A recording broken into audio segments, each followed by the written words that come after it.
London, early autumn. The air carried that particular chill that only the British capital knows, a mix of fog, tension, and unspoken truths.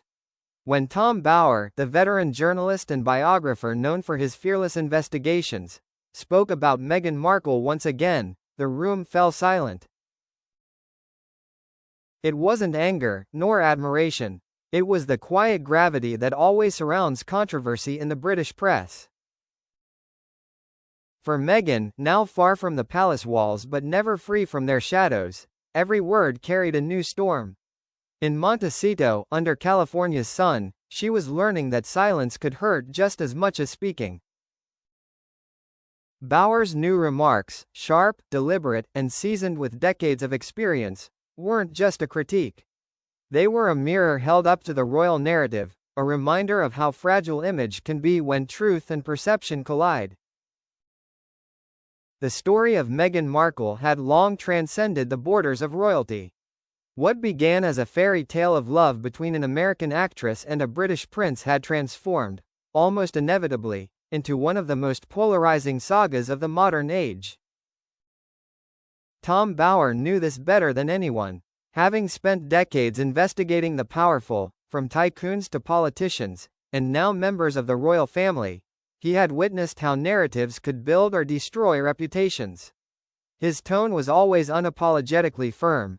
Public figures invite scrutiny, he often said in interviews. But this time, the name on his lips carried more weight than usual. Meghan. In his London study, surrounded by shelves stacked with decades of notes and manuscripts, Bower reflected on how a single public figure could ignite such cultural division. He had no personal feud with the Duchess of Sussex, at least, not one he would ever admit, but to him, the case represented something larger: the collision between celebrity and accountability. Meanwhile, thousands of miles away in Montecito, Meghan sat at a long wooden table flooded with morning light. Her son's laughter drifted in from the garden. She was trying, once again, to find peace in the quiet. But the quiet never lasted. There was always a new headline, a new opinion, a new book. Even when she tried to stay out of the conversation found her. Harry would sometimes read the British papers in silence, jaw tight, fingers drumming lightly against the page. Meghan, knowing that look, would reach across the table and take his hand. "It's not the truth," she would whisper. "I know," he'd reply. "But they don't." In those moments, she realized how little control anyone truly had over their story once it entered the public domain. Tom Bower wasn't cruel. He was precise. That precision, honed over decades of journalism, was both his armor and his weapon. When he warned, in interviews, in conversations, in print, that Meghan Markle should be cautious, it wasn't necessarily a threat. It was an observation about how swiftly perception could shift. To the British public, Bower represented the sharp edge of truth-telling. To Meghan's supporters, he embodied the relentless intrusion of the tabloid world. Neither perception was entirely wrong. Bower's words, dissected and magnified across news outlets, carried a kind of authority that few could ignore. And Meghan, despite her global fame, was still learning how to live with narratives she couldn't control. When he spoke of defamation and image, the world heard danger, the possibility of legal and reputational damage. But perhaps what Bower truly meant was this: that reputation, once fractured, could never fully heal.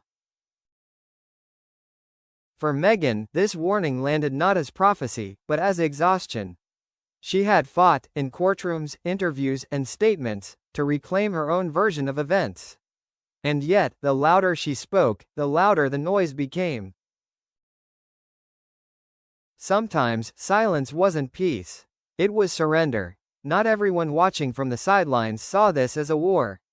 Some saw it as a tragedy, two sides of the same mirror, each reflecting the flaws of modern fame. Tom Bower was doing what he always had, seeking patterns of power and control.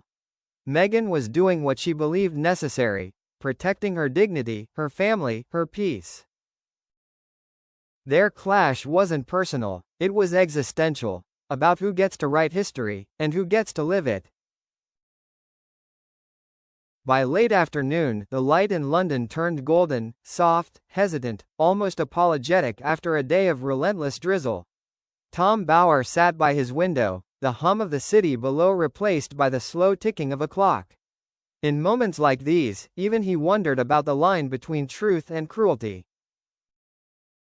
He had built his career on asking hard questions, on peeling away the polished layers of power. But the Meghan Markle story, this global, unstoppable whirlwind, had become something else entirely. It wasn't just about royalty anymore. It was about identity, race, class, and the unforgiving machinery of fame. He thought back to one of his earliest interviews, decades ago, before the internet, before every opinion became a headline.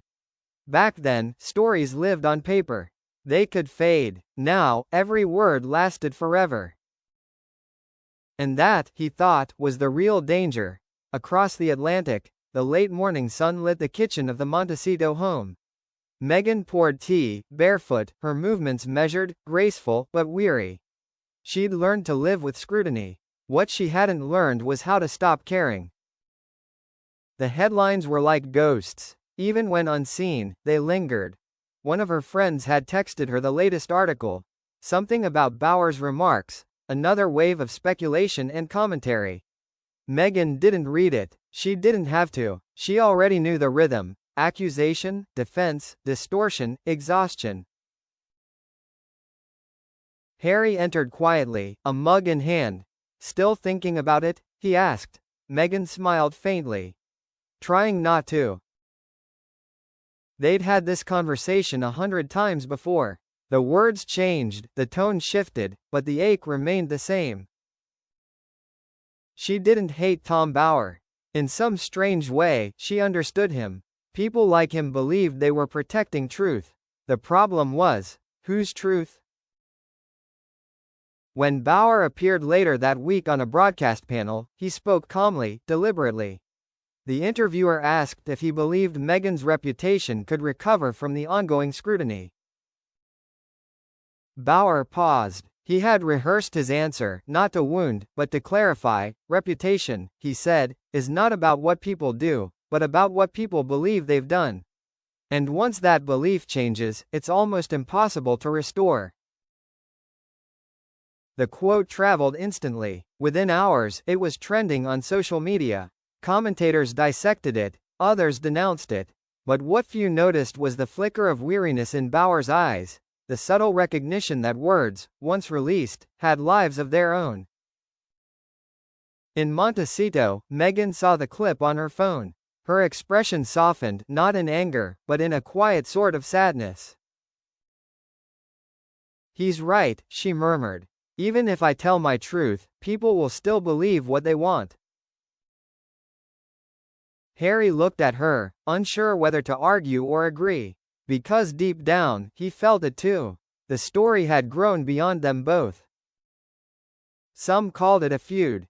Others called it justice. But perhaps it was simply a reflection of our time, where image mattered more than fact, where perception could overpower humanity.